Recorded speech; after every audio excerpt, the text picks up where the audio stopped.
നമസ്കാരം, news prime മലയാളത്തിലേക്ക് സ്വാഗതം. 2026 അസാമിലെയും കേരളത്തിലെയും അസംബ്ലി തെരഞ്ഞെടുപ്പ്, അതിൻ്റെ വോട്ടെടുപ്പ് നടക്കാൻ പോകുന്നത് ഏപ്രിൽ 9-ാം തീയതിയാണ്. ഒറ്റഘട്ടത്തിലായാണ് അസാമിലെ 126 സീറ്റുകളും കേരളത്തിലെ 140 സീറ്റുകളും തെരഞ്ഞെടുപ്പിലേക്ക് പോകുന്നത് എന്നത് ഓർക്കണം. ഇവിടെ എടുത്തു പറയേണ്ടത്, ഈ രണ്ട് സംസ്ഥാനങ്ങളിലും കോൺഗ്രസിന് അധികാരം നഷ്ടപ്പെട്ടത് 2011-ലാണ്.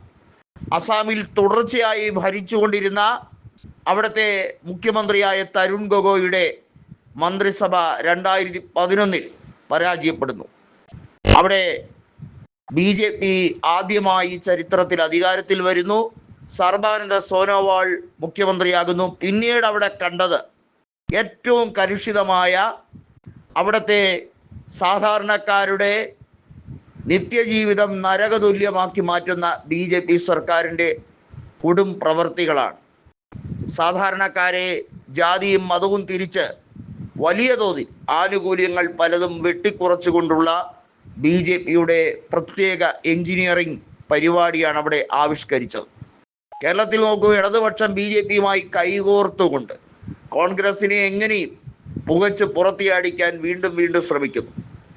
അതിൽ അസംതൃപ്തരായി ഒരു ഭരണവിരുദ്ധത, അത് പഞ്ചായത്ത് തലം മുതലേ തുടങ്ങിയതാണ്. UDFന് അനുകൂലമായി സാധാരണഗതിയിൽ പഞ്ചായത്ത് തിരഞ്ഞെടുപ്പിൽ മേൽക്കൈ ഉള്ളവർ തൊട്ടടുത്ത നിയമസഭാ തിരഞ്ഞെടുപ്പിലും മേൽക്കൈ ഉയർത്തുമെന്ന ചരിത്രപരമായ ഒരു വിശേഷണമുണ്ട്. ലോക്സഭാ തിരഞ്ഞെടുപ്പിൻ്റെ കാര്യം അവിടെ ഇരിക്കട്ടെ, പക്ഷേ തദ്ദേശ സ്വയംഭരണ തിരഞ്ഞെടുപ്പിലും UDF മിന്നുന്ന വിജയം വിജയിച്ചു.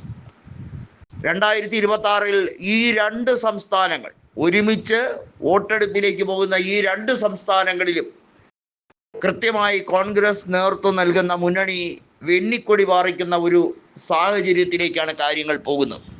രണ്ടിടത്തും 10 കൊല്ലത്തിന് ശേഷം അധികാരത്തിലേക്ക് തിരികെ മടങ്ങി വരുന്ന ഒരു പ്രതീതി അത് സാധാരണക്കാർക്കിടയിൽ ഉണ്ടായിട്ടുണ്ട്.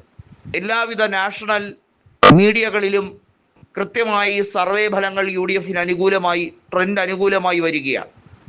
ഇത് ഒറ്റതിരിഞ്ഞുള്ള സംഭവമല്ല, ഒരു മാസ്സായിട്ടുള്ള ഒരു മൂവ്മെൻ്റ് തന്നെയാണ് എന്ന് പറയാതിരിക്കാൻ കഴിയില്ല.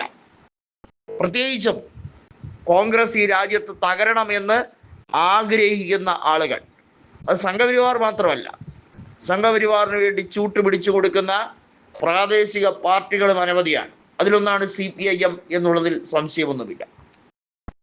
കൃത്യമായി ഈ രണ്ട് സംസ്ഥാനങ്ങളിലെ തെരഞ്ഞെടുപ്പുകളെ വിശദമായി ഏകീകരിച്ച് കൃത്യമായിട്ടുള്ള കോർഡിനേഷനുമായി മുന്നോട്ട് പോവുകയാണ് AICC നേതൃത്വം.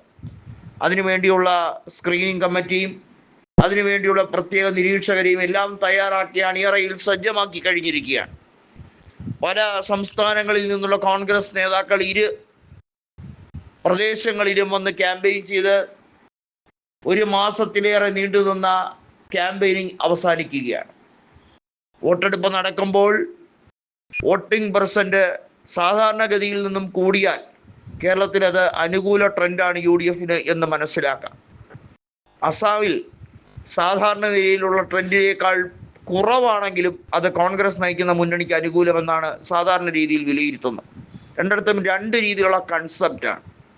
അസാമിൽ കഴിഞ്ഞ തവണത്തെ ലോക്സഭാ തെരഞ്ഞെടുപ്പിൽ ഉണ്ടായ മുന്നേറ്റം BJP വിറളി പിടിപ്പിക്കുന്നെങ്കിൽ, കേരളത്തിൽ ലോക്സഭയിലും തദ്ദേശ സ്വയംഭരണത്തിലും ഉണ്ടായ മുന്നേറ്റം BJPയെയും CPIMനെയും ഒരുപോലെ വിറളി പിടിപ്പിക്കുന്നു.